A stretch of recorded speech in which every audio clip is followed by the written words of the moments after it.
Okay. Shabbat Shalom sa ating mga tagapakinig ngayong hapon dito sa Wow Smile Radio 99.9 FM at sa ating programang Ilaw ni Mesiyas, hatid sa inyo ng Light of Messiah Sorsogon Ministries at ng Light of Messiah Ministries Canada. Patuloy po tayong magkakasama-sama muli sa programang nagtatalakay ng weekly Torah portions na regular na binabasa ng mga Hudyo, ng mga Messianic at ng ibang mga Christians. Ang nananampalataya sa nag-iisang tagapagligtas at Panginoong Yeshua, ayon po sa Mateo 4:4, hindi lamang sa tinapay nabubuhay ang tao, kundi sa bawat salitang namumutawi sa kanyang bibig. Kaya ang ating pong pinakikinggan ay lahat ng mga teachings ay galing po sa ating Panginoong Yeshua HaMashiach. At patuloy tayong inaanyayahan ng ating Panginoon na lumapit sa Kanya sa araw ng Sabat.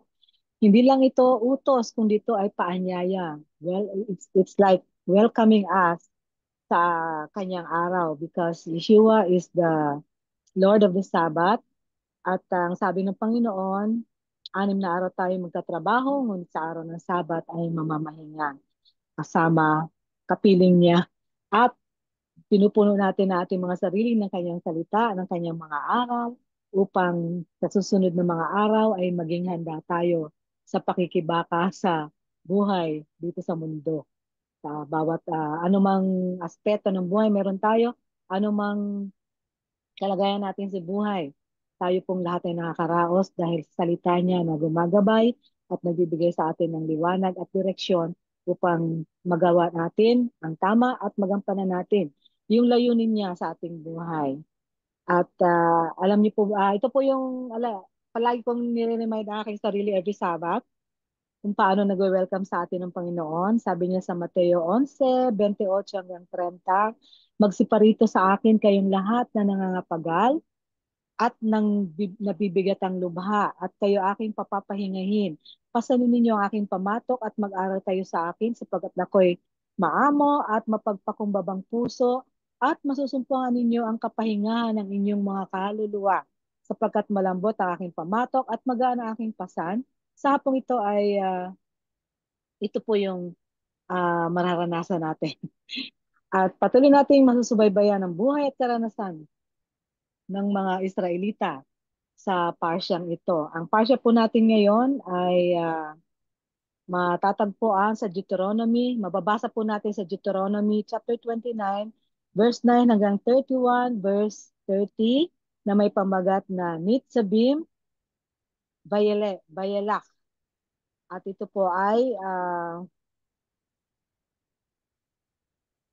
sabi nga 29, tatlong chapters na kung saan ito na yung last chapters ng Deuteronomy, Brad. Meron pang Malapit na. malapit na. Meron pang Yeah, malapit na. tatlo pa, tatlo. Naalala ko, every time magtatapos na tayo ay papasok na naman. Bago tayo pumasok ng Genesis ay tapos na ay na-spend na rin natin yung fiesta ng Feast of Tabernacle. Yeah. Okay, so ngayong mga susunod, ngayong mga starting October na, Brad, Mhm. tatlong tatlong piyesta ng Panginoon ang ating hinihintay na i-celebrate at mamaya ay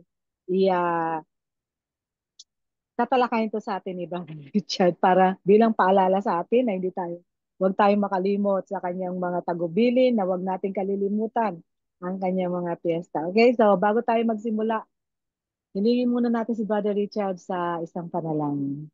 At tayo po ay manalangin. Ama namin na nasa langit, maraming salamat Panginoon sa pagkakataong ito na ibinigay niyo po sa amin upang muli po kami makapaglingkod sa inyo sa pamamagitan ng radyo at mapag-usapan ang inyong salita, ang inyong parsya at sabi, bayalak, na kung saan ay um, inutos nyo sa pamamagitan ng inyong alagad na si Moses ang mga bagay-bagay patungkol sa aming paglalakad ng ayon sa inyong kalooban.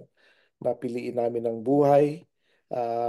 Pinakita nyo ang two paths. Ito yung path of life and path of death. At marami pang bagay na patuloy na nire-remind sa amin at paulit-ulit na sinasabing sundin ng inyong kautusan. Nawa Panginoon, ito po ay matanim sa aming puso, sa aming isipan, sa aming kaluluwa. Na upang magawa po namin ang lahat ng bagay na ito, upang kami po ay makapagbigay ng kapapurihan sa inyo. Dahil kayo lamang po ang may karapatan na purihin at tumanggap ng kapapurihan. At ito po ay aming dalangin sa pangalan ng aming Panginoong Yeshua. Amen. Mm. O, Shabbat Amen. shalom muli mga kapatid, mga kaibigan. Pag-uusapan natin ngayon ang Parsha at Savim by elect. No? Ang ibig sabihin nito ay ikaw ay tumayo at si Moses ay umalis or he went. No? At katulad ng sabi ni Sister David, ito ay covering Deuteronomy 29:9 hanggang Deuteronomy 31:30. Ito yung coverage niya. No? So twin parsha ito. At ito ay ang mga buod nito, no, ay ang patuloy um, ah, na sinasabi ni Moses, ano, na ang covenant o yung kanilang ah, kontrata, kumbaga sa lingwahe natin, ano, kontrata 'yon eh. Sa Mm. poproteksyonan ng Panginoon, magbibigay siya ng blessing, pero siya naman ay susundin naman ng mga Israelitas ang kanyang mga utos. So, yun ang usapan, parang usapan, ano.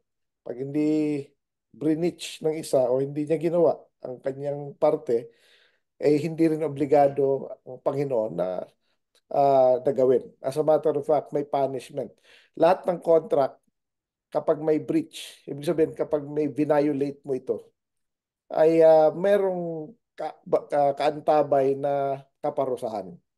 Lagi yan. Walang contract na okay lang, libre ka lang. Parang pag di mo ginawa, okay lang. Actually, merong ano, no, katulad ng last Shabbat, pinag-uusapan natin na nilay down ng Panginoon sa pamamagitan ni Moses na merong 11 blessings ang mga sumusunod. Pero yung 11 na yon, talagang sobra-sobra yon. Kasi general eh. Hindi hindi ang example dito, hindi mababaog ng mga tao, no? Pati animal sila, yung blessings, dadami, marami, so very general. Tapos yung punishment naman on the contrary ay 53 or 57, I think, one of the two. Basta ang dami. Talagang dinamihan yung curses eh. At very specific yung mga curses. So it's parang kumbaga bakit mo naman pipiliin? Pero yung pa rin ang pinipili ng mga tao for some reason, ano? Kasi um, ang mga tao, ang pagkakakilala nila sa Panginoon ay parang total mabait naman yan eh. Naunawaan ako ng Panginoon. Yun ang laging rason, yung graciousness sa pagiging merciful ng Panginoon. Pero tandaan po natin, ang grace ng Panginoon ay binibigay ito sa mga sumusunod. Hindi siya unmerited favor. Yan nga isa sa mga tanong, ano? Kasi ang definition ng mga theologians para sa grace is unmerited favor. Ang tanong ko, ano naman definition ng mercy? Unmerited Mm. favor din. Di ba? Pareho lang. Pareho lang Nilito lang ang eh. tao. No, parang ano, pero ang totoo niyan, ang grace, kasi ang first word niyan eh nakita natin sa kay Noah, no? And he found grace in the eyes of God because he was Oo. perfect, because he was righteous, he walked with God. Mm. Saka he was Lugod. he was a just man. So ando dun yung ano eh, ando dun yung kaya siya binigyan ng grace. So merited favor siya. Yung mercy, Mm. yun yung unmerited favor. Pero provided na magre-repent ka. Oo, yan yung ano, Mm. ang Pag klase. nakikita ko, Brad, yung pag nandun ka na sa kasukdulan ng yung buhay na wala ka ng ibang mapupuntahan, wala nang kakampi sa'yo, at wala kang ibang napuntahan kundi ang Panginoon. Mm, That's the moment na naranasan natin yung pagsisisi at paghingi sa Kanya ng tawad. kung lalapit It's the ako. moment. Kasi may mga hindi pa rin Oo. lumalapit eh. Ma- Oo. yung ano, kung halimbawa, yung tao na, yung parable, yung story ni Yeshua, regarding sa servant na nagkautang sa kanya. Nagkautang doon sa master. Sabi niya, hindi siya makabayad.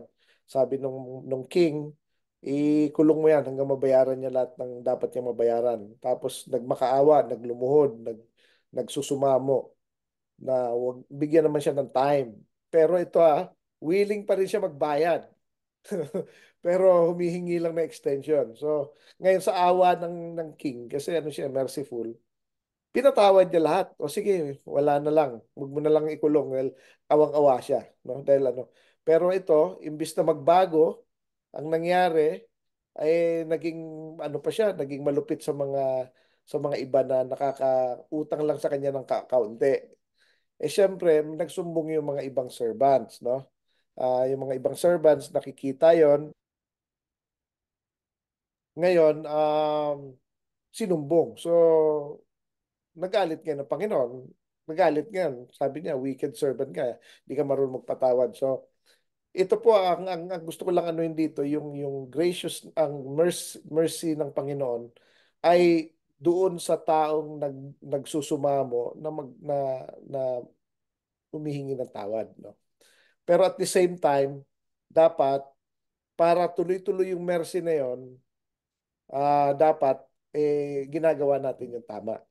At very clear yan sa Ezekiel chapter 18 tsaka Ezekiel chapter 33 na kung saan sabi ng Panginoon, if kapag sinabi ko sa isang tao na ikaw mamamatay dahil sa iyong kasamaan, ngunit Mm. ito'y nagbago at isinoli niya lahat ng kanyang ninakaw at nagsimula siya maglakad at gawin ang tama at hindi na siya lumayo dito, siya ay hindi na mamamatay. At lahat ng kanyang ginawang kasamaan ay hindi na babanggitin sa kanya. So, ito patungkol ito sa repentance. Makikita din natin to sa story ni Jonah, the prophet, na kung saan binigyan ng binigyan ng kaparusahan ng Panginoon 40 days ang Ninive. Yan yung capital ng Assyria na napakasamang mga tao. Talagang mga ibang klase. Ngayon, alam natin ang kwento, ayaw nga sana ni Jonah kasi nga alam niya na mapagpatawad ng Panginoon. So pagdating doon, nagsisi nga yung mga tao. Talagang natakot. So ang ginawa nila, nagsumamo sila sa Panginoon, naglagay sila ng mga saklot, hindi sila kumain, nag-fasting sila. So nakaligtas sila. Sabi ng Panginoon, hindi na niya itutuloy. Actually, natuloy pa rin yung punishment pero 100 years after. So yung grace ng Panginoon, yung mercy niya, actually pag may punishment siya, nangyayari pa rin. Pero nadidelay lang. Um, Mm. Kaya ang punishment ng ano natin, ng kasalanan natin is death, no? For the wages of sin is death. Uh, Kaya yung mga naniniwala na o nagtuturo na hindi tayo mamamatay dahil tayo ay rapture, tayo ay ano, iyan po ay isang katuruan na hindi itinuturo kahit sa panahon ng mga apostoles. Hindi ito tinuturo kahit hanggang sa mga panahon ng mga mga reformist, sila John Calvin, sila ano. Ito ay nagsimula lang ng late 18th century, early 19th century at sumikat lalo nung early 60s dahil sa novel na Left Behind. At ito ay naging doktrina na pinaaasa ang mga tao na hindi na sila mamamatay. Kaya parang um, it's a false hope. At alam natin kung sinong unang nangako na hindi mamamatay. Sinabi ng Panginoon kay Adam and Eve na kapag kinain nyo ang prutas ng puno ng karunungan, um, ay kayo sa araw na yan kayo ay mamamatay. Pero sinabi sa kanila ng Diablo na hindi kayo mamamatay, kundi kayo ay tatalino at kayo ay parang magiging Diyos, parang magiging ano kayo, no? Gods, like gods, no? So, ay yan na nga, ganyan na. Iisa lang ang pangako, di ba? Hindi ba? Pero yung mga nagturo niyan patay na, pero tuloy-tuloy pa rin, no? So, Alam mo, Brad, ah? Hanggang ngayon, nakikita ko yung style na yan ng pananalita ng Diablo. Ah, Ah, kumbaga sa ano, all over the internet siya, sa TV, sa lahat. Yung mga commercial, yeah. magko-commercial, pampaganda, pero hindi ka naman talaga gaganda. Kumbaga hindi siya, Loko lang hindi tayo, talaga no? totoo yung mga claims. Konti Ah, lang, pero iba ang result. niloloko tayo. Napagastos ka lang. Ah, Yeah. Puro yes, panluloko. panloloko, fake news, ano. So So, ito, hanggang ngayon, ganyan pa kasi kung rin. buhay tayo, paano tayo masasama sa first resurrection? Ang nire-resurrect lang ang mga namatay.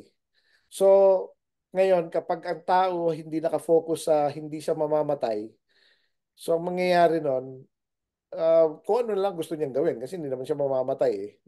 Inaantay na lang. Oh. Kaya ang mga tao nag-aantay na sana dumating na Panginoon para hindi na ako mamatay. Di baling maraming mamatay, bilyon-bilyon, basta wag lang So, mamatay. Oo.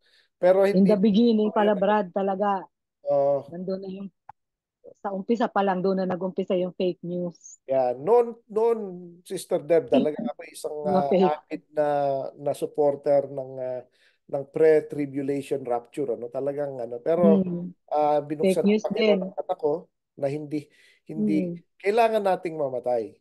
Kasi may kasalanan tayo para mapagbayaran natin. Tama. Pero but the gift of God is eternal life. Ganoon. May kadugtong yun eh. For the wages of sin is death, but the gift of God is eternal life through Yeshua HaMashiach our Adonai. So, kaya may gift. Paano matatanggap yung ano eh? Ngayon sasabihin naman nila, eh bakit at the twinkling of an eye? Talagang ano eh, no? Um, ano eh, Sa isang kisap mata. hmm, ginagamit nila ito, isang verse, tapos ano-ano na, kumukuha sila ng mga iba-ibang mga verses sa which is ano, isa dito, Sister Deb, ano, mapag-usapan natin kasi malapit na rin naman ang Yom Teruah na ito Hmm. ang belief na pagdating ng Panginoong Yeshua, no? Sa pero hindi pa ngayong Yom Teruah na to kasi itatayo pa ang temple eh. So one Oo. Yom Teruah na we don't know when, no? So, malapit Anyway, na. Ay, ito na yung inaabangan natin na pwedeng oh, mangyari yeah. agad. So ang sinasabi ng Panginoong Yeshua mismo sa Matthew 24 patungkol ito sa na ginagamit din ng mga rapturist, naniniwala sa rapture, ano. Ngayon ang sinasabi nila rito ay there are two women, may dalawang babae, yung isa ay kukunin, yung isa mawawala, yung isa maiiwan. Tapos may dalawang lalaki magkasama sa bahay o nasa field, yung isa mawawala o kukunin, yung isa maiiwan. So ganun, kaya may rapture. 'Yun ang ano nila, 'yun ang mindset nila, no. Pero ang Greek word na ginamit ng Panginoong Yeshua, kaya very clear na hindi naman ito tinuturo ng apostoles nung araw, kasi very clear naman yung Greek word na ginamit o although Hebrew nga ang salita ng Panginoon, pero nung sinulat yung Matthew, nung translate into Greek, ang merong dalawang word, yung apiemi tsaka yung uh, paralambano, no? So yung isa apiemi, yung isa paralambano. Yung apiemi o yung paralambano ay the one who was taken, sabi nila, no? And apiemi, the one who was left. Yon. So kaya parang may naiwan yung Apiyemi, yung Paralambano ang taken. Pero mali po 'yon, no? Hindi po ligtas yung Paralambano.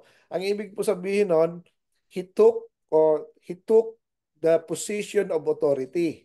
Ibig sabihin, kumampi siya sa authority, sa Antichrist. Yung Apiyemi, yung was left, actually he left. Umalis siya, tumakbo.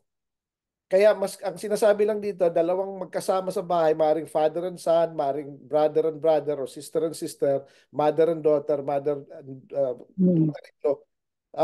Isa doon, ano, babaliktad. Isa magsusuplong, yung isa naman tatakas. wala pong na-rapture sa kanilang dalawa. Yung Paralambano, siya yung kontrabida, siya yung nawalan, no? Um, yan is So very clear. yung Uh, malabas na yung kinuha, yun yung ang sadyab sa ano, sa yung kaaway. hindi, yung Paralambano was taken and the other one is left, di ba? Ang was taken nakalagay doon is Paralambano yon. Pero actually, ang ibig sabihin nun, the one who took the position of the authority, yung kumampi, yung naging makapili. Yan, di ba sa atin may makapili, nagsusumbong ng Yung mga, mga napili. yung traidor yun eh. Mga traidor. Oo, Paralambano, hindi siya yung naligtas. Nakaligtas siya dahil hindi siya papatayin nung Antichrist, di ba? Yung Apiemi, naapi siya, tumakbo, tumakas. Yun, hindi siya Yun na, yung nag-remain. yun ang ligtas actually. Baliktad Oo. yung Kaya nga, understanding kaya ng mga pala tao. sinabihan tayo ng Panginoon na darating ang panahon na kapag mangyari yun, huwag na tayong lilingon, Huwag ka na babalik. takbo Oo, tayo sa takbo bundok, na. huwag ka nang Oo. babalik. Kaya Yun na, pag oo. nasa taas ka na ng bubong, huwag ka nang Huwag ka bababa. na bababa. Oo, yan. So, yan yun, ano? Talagang matitira tayo. Yun talaga yun. So, and So, very clear consistent din. siya. Hindi na Oo. magulo. Hindi na magulo yung New Ngayon, Testament. ang sinasabi kasi nila, merong mga tao na kinuha ni Rapture, Rapiri, Kinidnap. Parang nakidnap. ni Rapture ng Panginoon. No? Ano kasi, Okay. ganito kasi yan, ang ginamit the word is, it means is to snatch away. Um, so, nung translate ang Greek into Latin, rapir. Ngayon yung rapir, Hmm. kinuha yung word na rapture. Ah, pero ang ibig sabihin, in-snatch. So, merong dalawang tao, as they would teach, si Enoch saka si Elijah. Mm. Si Enoch, wala naman sinasabi na, basta na sinabi lang nawala na, hindi naman sinabing hindi na namatay. Um, Kundi nawala na. Ngayon, hindi natin alam kung ano nangyari sa kanya. Hindi clear ang Bible. Pero pag tinignan natin sa Book of Enoch, nakita pa siya, hinanap pa siya ni Noah. Kaya nalaman niya kung anong gagawin. Kaya yun ang reason kung ba't hindi nag-asawa si Noah. 500 years old na siya. Actually, ayaw na niya mag-asawa. Kasi alam niya magugunaw mundo. Sabi niya, what's the point? Mm. Magsasuffer lang ang kanyang mga anak. So hindi na siya nag-asawa. Kaya 500 years old siya bago siya nag-asawa. Kasi inutusan siyang mag-asawa para dumami ulit through him. No? Go Ah, through him. Ngayon, yun yung kay Enoch. Yung kay Elijah naman, yun nga, totoo yun, kinuha si Elijah ng chariots of fire. Pero, hinahanap siya ni Elisha sa ng mga prophets. Bakit hinahanap? Kasi alam nila, katulad ni Enoch, nakita ni Noah. So, they're trying to find him. Pero hindi nila makita. Okay? Pero 10 years after, sumulat pa si Elijah sa King of Judah na sabi niya, ikaw masama ang ginagawa mo. So, ibig sabihin, nandito lang siya sa earth somewhere na wala. Mm. Ngayon, another person na rapture, as they say, or na snatch away, I see Philip. Nung siya ay inutusan ng Panginoon na lumapit sa chariot dun sa Ethiopian, ito nasa Book of Acts ito, sa Ethiopian na eunuch na nagbabasa ng Book of Isaiah. Ngayon sabi ng Holy Mm. Spirit sa kanya, lumapit ka. Nung narinig niya, nagbabasa ng aloud, tapos sabi niya, naintindihan mo ba yung binabasa mo? Sabi niya, paano ko maintindihan ito? Wala mag-explain. So, in-explain ni Philip. Tapos nung na-explain na, talagang nabuksan yung mata nung eunuch at sabi niya, sino pa magpipigil? Ito, may tubig na, i-baptize mo ko. So upon baptism, na harpazo. Yun ang Greek word, harpazo or na rapir or na rapture.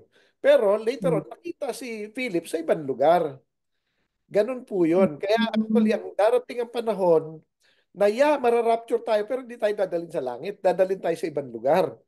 Yan yung mga abutan, no? Mm. Yun eh. So, andi dito pa rin tayo sa mundo, no? Anyways, and everybody will have to die. Kasi mas kung ang anak ng the only begotten Son of God has to die. Patay. Lahat Yes. lahat ng mga tao na maski mga apostles, si Abraham, Isaac, and Jacob, yung mga pinakamamahal ng Panginoon na si David, lahat namatay para mabuhay niyang muli. Eh bakit naman hindi mamamatay yung mga Kristiyano? Sorry for the word, pero na papetiks-petiks lang at pa-pray-pray lang gano'n, ano? Yung relax na relax eh. Sorry, pero i-compare mo ang mga believers ngayon sa mga panahon na talagang malayong malayo. Sobrang layo talaga. Not to mention that hindi pa sila nakikip ng commandments. And they have the guts na hindi sila mamamatay. So yan yung false teaching na itinuturo ng mga hindi rin alam. Hindi ko naman kinokondem yung mga nagtuturo kasi yun lang din ang tinuro sa kanila eh. Di ba? So, pero kung mabubuksan ang mata nila, makikita nila na these things are not true. No? Kapag ang isang tao ay mamamatay, paghahandaan mo ang iyong kamatayan. Magsisisi ka, lahat gagawin mo eh. Pero kung alam mong hindi ka mamamatay, what's there to be ready? Gusto mo nga mag-end of the world na para hindi ka mamatay. Ang kapalit naman nun, bilyon-bilyon ang mamamatay. Di ba? So, Mm. samantalang si Abraham, pinagpipray niya ang Sodom and Gomorrah. Panginoon, papatayin mo ba pati yung mga righteous with the wicked? Uh, kung pwede lang, wag niyang sirain ng Sodom and Gomorrah. Pinagpipray ni Abraham. No? Eh, if we are children of Abraham, we have to do the deeds of Abraham. Hindi, ang pray natin hindi yung sana Lord mag second coming ka na para ma-rapture mo na kami at mamatay na lahat itong mga masasamang tao rito sa buong mundo. Hindi ba dapat ang pagpe-pray natin magsisi sila o mabigyan sila ng chance man lang, fighting chance, di ba? So, pero and also we have to be ready sa na mamamatay tayo. Kung mamamatay tayo, then maghahanda tayo to meet our maker, di ba? So yun yung yun yung gusto kong i-emphasize, no? Kaya itong period na to is teshuva, is period of repentance na kung saan ito yung time na dapat tayo nanunumbalik. Dahil ang preaching na to is about the kingdom of God is at hand. Malapit na dumating. Hindi lang natin alam kung sa lifetime natin, sa next. Pero in any case, ang life and death natin, hindi natin alam kung kailan. It could be any time. So, yun ang paghandaan natin. Are we ready? Di ba? So, yun ang dapat anuhin natin. Kaya dito, dito sa passage nito, Sister Deb, sinabi Mm. ni Moses, I'm laying down before you life and death. Ito yung daan papunta sa kamatayan o papunta sa buhay. Piliin nyo naman yung buhay, di ba? Nung last Mm. parsha, ang pinapipilan niya blessings and curses. Ngayon naman Yes. yung life and death. Sa life tayo. Si Yeshua, sinabi nga rin niya yan eh. Sabi niya, di ba? Um, yung wide is the road to destruction and many will go there. Marami raw pupunta ron. Pero narrow is the path that leads to life and only few will find it. So, again, may connection yan sa many and few. Many are the nations and few are the Jews and yung mga believers. No? Very few. And narrow ang gate, ibig sabihin, walang leeway ng interpretation. Iisa lang talaga yan. Ang Shabbat ay Shabbat, ang feast ay feast. Walang hindi mo pwedeng baguhin yan. Yun. Pero yung wide ng road, maraming interpretation. Kaya may 48,000 denomination eh. May katatayo nga lang kanina, Sister Deb eh. Oh. Mm. Bago na no. Lagi may bago eh. Tapos may mga nagbubuwag, may bago. So, ganun talaga yon, no? Marami kasi subject to interpretation ng marami eh. So, at isang tanong nga dyan, kung ang Holy Spirit ay nasa kanila, bakit iba-iba? Di ba? Nagkinokontra-kontra ba ng Holy Spirit ang Yun sarili? nga eh. So, whereas yung biblical teaching, iisa lang yan. Iisa lang ang Sabbath, na seventh day. Iisa lang ang mga feasts. You know, iisa lang ang Torah, isa lang ang dietary commandment, ito lang 'yon, no? Tapos dito no, sinasabi sa Deuteronomy 30, 1 to 10 na merong mga blessings. Ang inuulit na naman kapag bumalik tayo sa Panginoon, ano. Huwag tayong alis pag umalis tayo, talagang tatamaan tayo. Hindi yan nalalayo sa parang malakas na ulan or something, ano. Ang bubong, ito yung Torah. Pag lumabas ka, hindi mo expect na susundan ka ng bubong. Mamabasa ka ron. Pag nabasa ka, magkakasakit ka. O, di ba? May subject ka sa elements and everything. Wala kang protection. Ang Torah is our protection, no? Pag ginawa natin 'to, protected tayo sa mga punishments, protected tayo kasi hindi natin gagawin yung mga nagko-cause ng punishment. Kasi lagi yan, kung ano yung ginawa natin, laging may kapalit. Good and bad. Yan pa problema ng yung doctrine ng iba na yung ang tingin lang nila sa Panginoon ay God of grace and mercy only, hindi God of justice eh. Kasi they will do certain things and then they don't want na may punishment, no? Parang pwede bang gagawin ko to pero libre lang ako, parang gano'n, no? Parang parang gagawa ka ng krimen pero dapat ligtas ka. Kasi malakas ka sa taas. So, di ba? Hindi ganun po 'yun, ano. So God is a God of justice din, no? Ngayon, yun nga, sa yung nabanggit ko kanina, yung Deuteronomy 30, 11 to 20, dito yung life and death, no? So pinakita sa atin dito, no?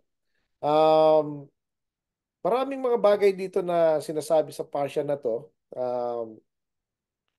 Sinasabi rin dito na nire-reassure ni Moses ang mga tao, no? Na, um, na pag hindi nila pinorsake ang Panginoon, hindi sila umalis. Eh sure ang blessing, no? Minsan, it takes time. It takes time sa mga blessings to come. Hindi naman agad-agad, no? Um, and then, andiyan dyan si Elizabeth, andiyan dyan si Sarah, andiyan dyan um, si Rebecca, andiyan dyan si nanay ni Samuel, pangalan nito si Hannah. Ana. So, at marami pa. Um, and si Abraham nga prinamis pa ng Panginoon Dumating ang blessing niya 100 years old na siya O, di ba? Si Isaac, ganun din, 20 years after, no? Um, yun ang ano ron. Maraming mga mga certain things na at ito pa. Si Abraham namatay na lang, di pa dumating yung promised land sa kanya O, di ba? Mm. Talagang, ibig sabihin, sometimes, maybe it will not come in our lifetime, pero hindi naman ito natatapos ang buhay natin dito. Meron pang kasunod. Mm. At yun ang matagal. Yun ang for eternity, no? Kaya for one, kung hindi natin matanggap ngayon, baka it will take time. Ngayon, kung hindi man natin matanggap in our lifetime, and then maybe we can receive it uh, in the next life or in a different form or in a different way, no? So, ang importante ay sumusunod tayo sa Panginoon at hindi tayo humihiwalay sa Kanya. And um, tawag dito, uh, si Moses din, binigyan niya ng instructions ang mga priests, ang mga elders, ang importance ng reading ng Torah, yung cycle of reading. Kaya ito, paulit-ulit natin binabasa, Sister Deb, every year, every year, every year. At yung iba, bakit iba naman ang basahin natin? Babasahin din natin yon. Pero ito, meron tayong tinatawag na core na teaching. Kaya nga, binabalik-balik ko pati Ito yung pinaka-source ng lahat ng yan, mga teaching, yan, mga messages na mga libro, ginawang yan. libro. For example, For example, yung teaching na nabanggit ni pangalan nito, nabanggit ni John, no? Sa John chapter 2, First John chapter 5 verse 2, no? Um, or chapter verse 3 actually. Sabi niya, "For this is the love of God, that we keep His commandments, and His commandments are not burdensome." Hindi mabigat ito. Makikita rin natin to sa Deuteronomy chapter 30 verse 11. Um, Sabi niya rito, "For this commandment which I command thee this day, it is not hidden from thee, neither it is far off." Hidden ang nakalagay, pero actually ang Hebrew is pala. It actually means difficult, or it's not difficult. Yung pala is difficult, pero may na kasi, may na eh. May not difficult ang ibig sabihin. So, yung teaching sa New Testament galing din sa Torah, no? Hindi ito nag-imbento sila ng sarili nilang religion. Um, Kaya lagi nating binabasa ang Torah, tapos uh, Mm. nire-relate natin sa iba, sa Haftarah, which is sa mga, yung Haftarah, ito yung prophets and writings, ano? Tapos yung New Testament as they call it, pero ayoko kasi binabanggit ang New Testament system kasi si Marcio ng umano niyan eh. Brit Mm. ka na siya, Newer Covenant or Messianic writing. Actually, I prefer it as Messianic writing kasi it's about Messiah, tsaka mga Messianic ang sumulat. Mm. Or the Messianic. Oo. Mm. So, Ang rather than, nakakatawa lang, Brad, pag may mga nababasa tayo sa New Testament na Messianic writings na tumutukoy talaga sa Torah, yes. turo ang Torah sa New Testament. Yeah, no. Naiba lang siya pagdating na sa mga writings ni Paul na kung saan iniba yung interpretation na nilayo na sa Torah yung Mistranslate, teaching. tapos na-misinterpret pa yung mistranslation. Talagang Oo. napalayo na ng napalayo talaga. Tapos So, hanggang sa nakakreate na ng isang grupo ng mga sabi niya, mga tagasunod really Ni sad. Pablo. Which is really sad, no? Dad, Ngayon, yung kanina, yung na kaninang nabanggit mo kanina, may napansin lang ako. Ito yung may binanggit dito ang Panginoon na isang tao na matapos niyang marinig yung covenant, yung mga utos ng Panginoon, ay naisip niya na, ay, safe pala ako. hmm, Okay lang pala na kahit medyo matigas ang ulo ko, okay lang. But mhm, then, ang sabi dito sa susunod na mga verse sa Ezekiel. chapter 29, sa chapter 29, meron Yeah, sinabi yeah, dito, yeah. sabi niya, I shall be safe, though I walk in the stubbornness of my heart. Aha. Tapos sabi niya ng Panginoon, the Lord will not be willing to forgive him. Ako po, Wala, nakakatakot to. wala nang, Wala ito na yung pala nakakatakot. forgiveness yun, oh. But rather, yung kanyang galit at ang kanyang pagsiselo sa kanyang ginagawa will smoke against this man, and the Nakakatakot. curses written in this book will settle upon lahat ng sumpa magsisettle sa kanya. Nakakatakot. Nakakatakot. At ito pa, Brad, totoo talaga nabanggit din ito sa Revelations. Oh, Buburahin ko ang kanyang pangalan sa yun. Book of Life. Nakakatakot talaga. Oo. Oh, So, sasabihin ba natin na hindi hindi ba dito galing yung sinabi sa Revelations? I kaya nga, will blot out his name kapag nakakatakot. hindi siya sumunod sa Panginoon. Nakakatakot So, to. Ang Panginoong Yeshua pa man din ang magja-judge. At napaka-zealous niya sa oo. pagdating sa kanyang ama, pagdating sa Heavenly Mm, Father, ang Panginoong Yeshua talagang iba eh. Iba ang galit niya pagka kinontra mo yung kanyang ama eh. Sa ang ama oo. natin na nasa langit ay talagang may kalalagyan ka. Nakakatakot. Oo. So, huwag nating subukan. Kaya nga sabi ng Panginoon, um, do not put the Lord your God to the test. Mm. Sabi nga, Brad, tayo Panginoong lahat, Yeshua yun eh. Huwag mo na subukan. Huwag mo na akong subukan. Oo. napansin ko pa, Brad, lahat tayo may kinatatakutan. Nakakaramdam tayo ng takot normal. Ano, Pero the best na talagang sobrang nakakatakot, mm, ito yung mahiwalay tayo at mabura yung ating pangalan sa Nakakatakot talaga yun. ng Panginoon. At pag ang Panginoon Yeshua po man din ang nanguhusga, nakakatakot na talaga eh. Talagang, Mm. ano eh. Kasi ang feeling ng iba, hindi siya makapatay ng lamok. Hindi siya ano talagang, ano, Boss, parang, mabait siya, wala siyang oh, pinatay, sobra wala talaga. siyang Oh. napi. Oh, pero ang hindi nila alam talagang ang Panginoong Yeshua talagang may kalalagyan Alam niya, talaga. walang Oh, oh, walang secret sa Panginoon, lahat laid bare sa kanyang presensya. Lahat yan ng ating buhay, buong buhay natin. yun yung ano marami sa mga parables niya patungkol sa patungkol sa kanyang Mhm. karakter eh. Yung mga ayaw Tapos sa kanya maging isa ah, pa sa dahilan pala, Brad, kasama din pala yung pag-abandon natin sa covenant niya. yan, naku Marami nagsasabi na wala na oh, daw covenant. Ayan, ayun. ituro ko lang po yung verse, no, sa verse 25 ng chapter 29.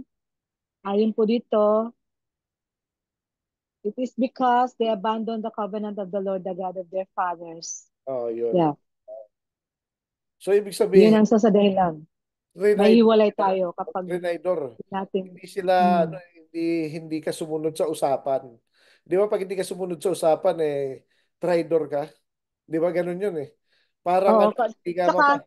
mangyayari sa'yo, yung sa usapan din, na kapag Oo. tinalikuran mo yung covenant, may mangyayari sa'yo. Tatamaan ka rin. Oo. Kasama Pag yun hindi sa ka covenant. nagbabasa ng Ngayon, kontrata, so yari ngayon ang ka. tanong, ba, yung Oo. mga tao nagsasabi, wala na daw yung covenant. Wala na Eh, yung Old Testament. Nandun sa Old Testament yung karamihan ng covenant. yan. Oh, yun ang Wala na ba mahihirap talaga doon eh. yon? Oh, yan kasi ang akala nila, old and new Kaya lang. aralin Old po and new. natin maigi yung mga Si bagay na Marcion ang ito. nagsabi niyan. Yung Old Testament, New Testament, saka old covenant, saka New Covenant. Si ano yan, si Marcion, isang heretic, no? Tandaan niyo yung pangalan, si Marcion. Oo. Pero Ah, ito, pero i-research, Brad, sa ano, ha, sa research internet. nila, Ang, oh. ang ganda ng internet nga ngayon eh, kasi kapag may narinig ka hindi mo alam, i-type mo lang, yun na. I-research mo lang, oh. Si Oo, Marcion yan. mabilis ngayon ang learning. Ano na. Marcion, Marcion. Oh. Anyways, yan yan ang isa sa mga at ayaw ng Panginoon. Ito pa, dito sa parsya na to.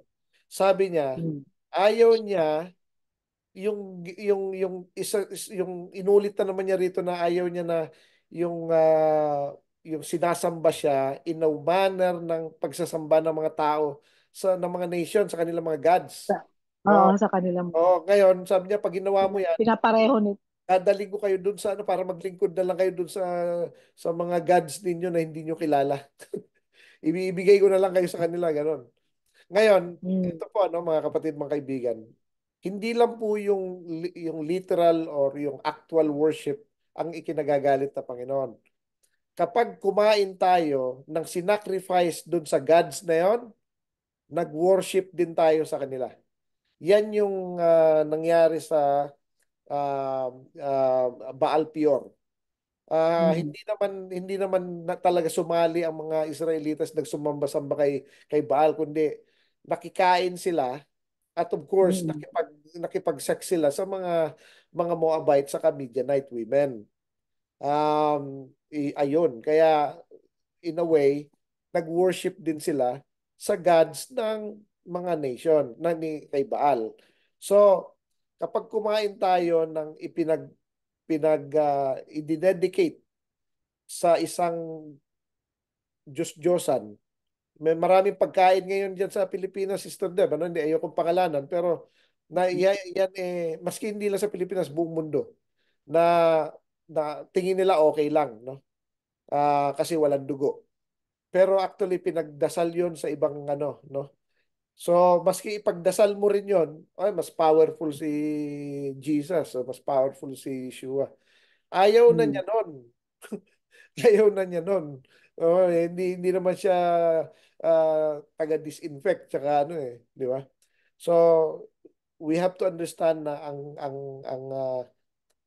pag-worship yan Ganon din pag worship ng same day, yung Mm. days saka method, yung pamamaraan ng pag-worship ng ibang nation, ng ibang tao sa kanilang mga gods. Ayan, no. Isa sa mga common na practice ano na hindi alam ng mga kapatiran. May kasama na rin ako diyan nung araw, nakiki-circle din eh.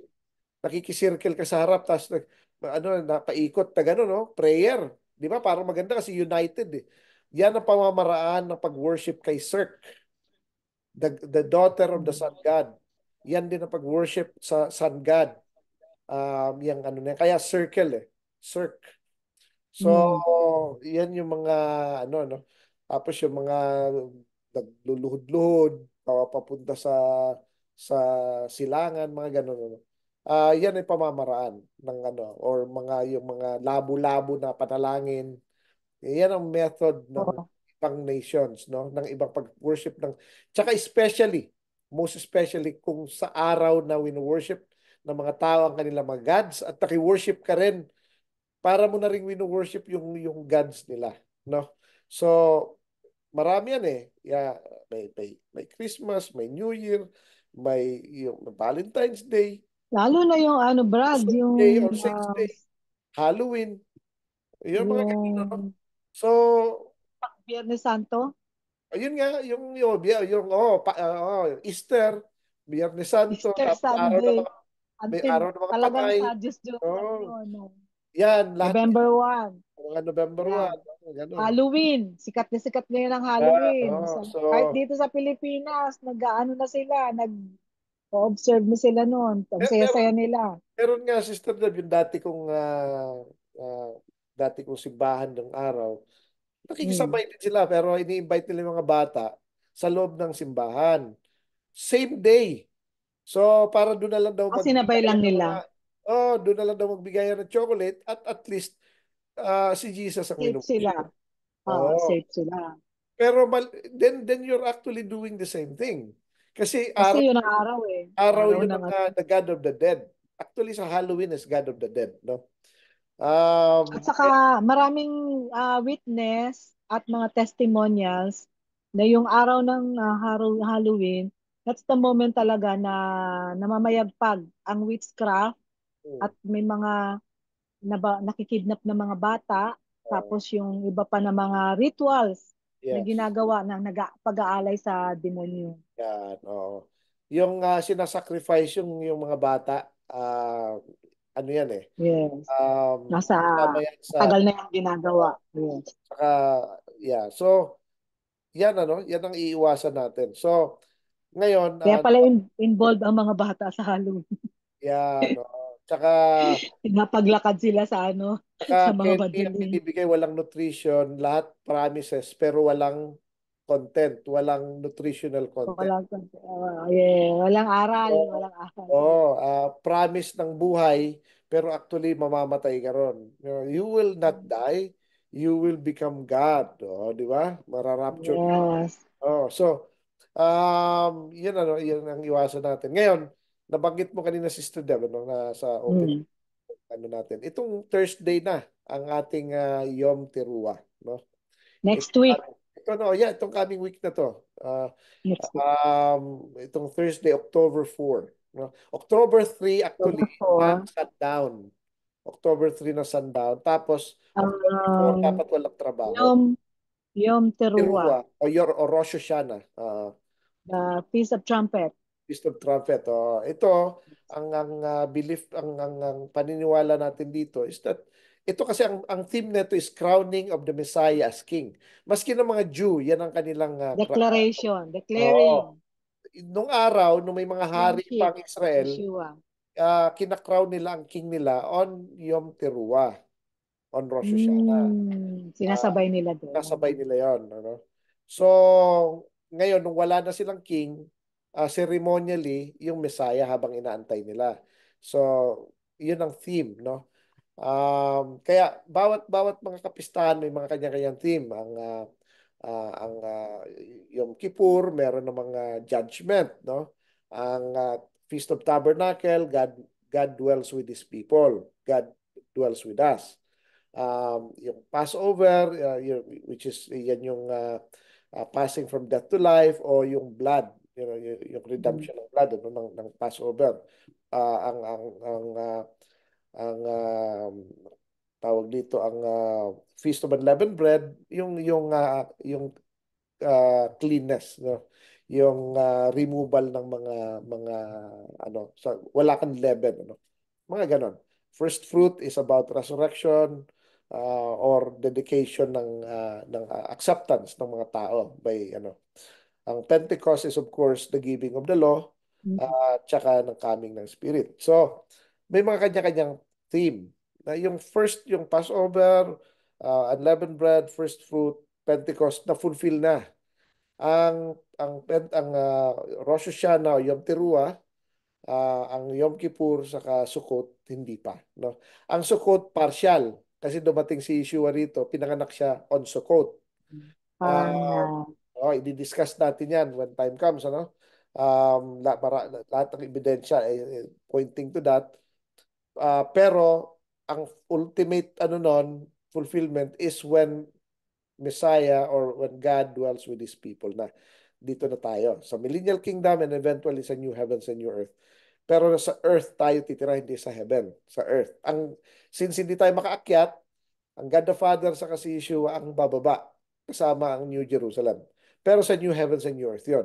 May millennial kingdom pa si Yeshua, ang Messiah natin, as King.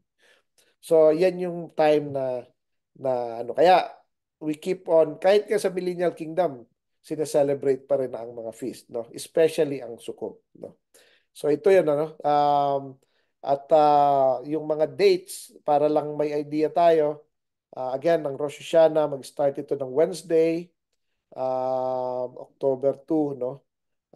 Tapos October 3 is Thursday, walang pasok, no?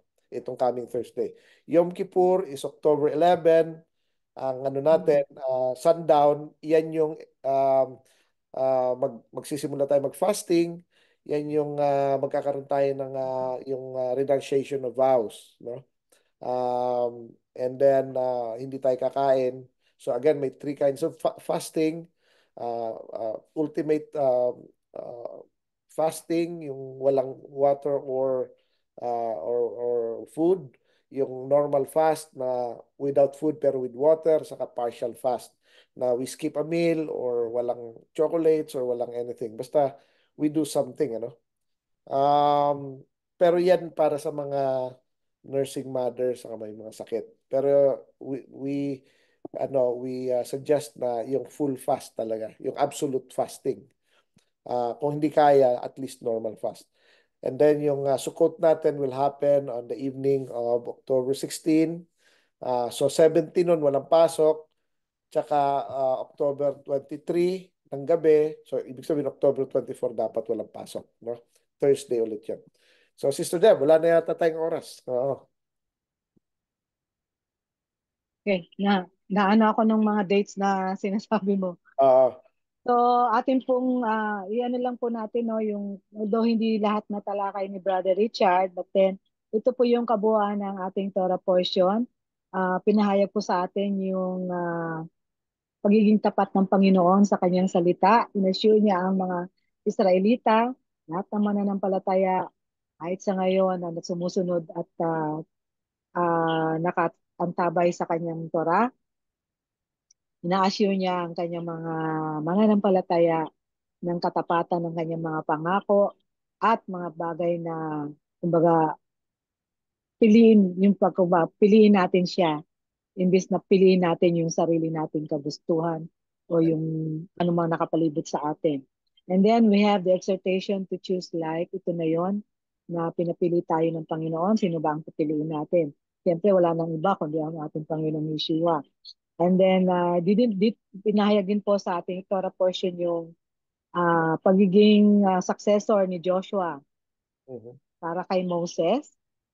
And yung utos na ang batas o ang Torah ay dapat na mabasa every seventh year, buong Torah.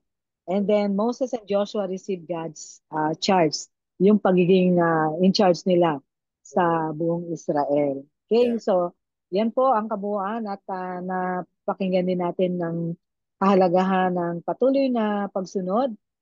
Yun palagi ang conclusion ng ating mga aral, ang aral ng Panginoon, ang ating pagsunod sa Kanya at patuloy tayong maging tapat sa Kanya kasi ang ating Panginoon ay tapat sa Kanyang mga pangako sa atin.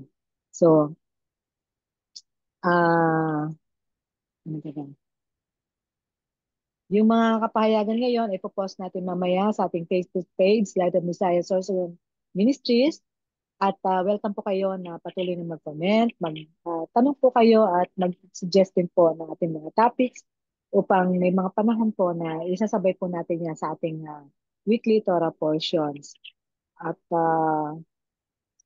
patuloy po nating enjoy yung ating Sabat, the remaining hours ng Sabat hanggang mamaya at tuloy tayong manalangin, panalangin natin ang Israel, papurihan ang ating Panginoon sa ating mga buhay, patuloy na magbasa at makinig sa kanyang mga salita. Magpapasala kami po ako po ang inyong lingkod, Sister Debbie Ferrello, with Brother Richard Season, patuloy na nagpapasalamat sa patuloy niyong pakikinig at pagsubaybay sa ating programa, ang Ilaw ng Mesiyas. Shabbat Shalom po sa ating lahat. Shalom.